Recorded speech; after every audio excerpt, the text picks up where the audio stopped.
takriban tume imeshindwa kabisa kusema chochote juu ya nani aliwaua wananchi zaidi ya 518. Ripoti yote tume inasema inakwepa. Kina inapofika mahala ieleze nani aloua, tume inakwepa. Tume imewakuta majeruhi 2000, zaidi ya 2390 wanasema. Wamepigwa risasi.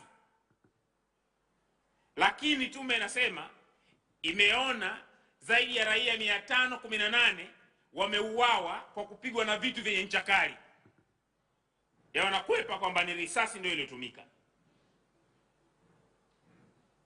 Tukikubaliana na wao kwamba ni vurugu, unaweza kujiuliza zilikuwa wapi risasi za plastiki zinazotumika kudhibiti vurugu?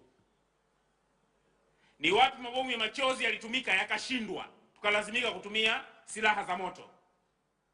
Ni wapi maji ya kuwasha ambayo yamekuwa yakitumika siku zote kukabiliana na waandamanaji na maeneo mbalimbali ambayo yanavurugu yalitumika yakashindwa, ndio risasi zikatumika?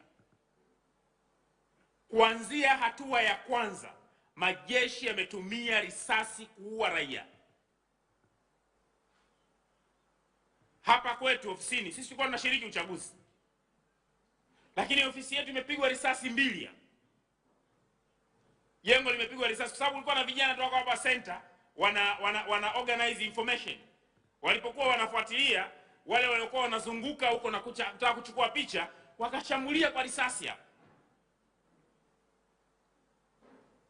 Hapa kulikuwa na nani ambaye alikuwa anafanya vurugu kiasi ambacho maji ya kuwasha ya kumtosha, mabomu ya machozi ya kumtosha, jeshi likaamua kutumia risasi.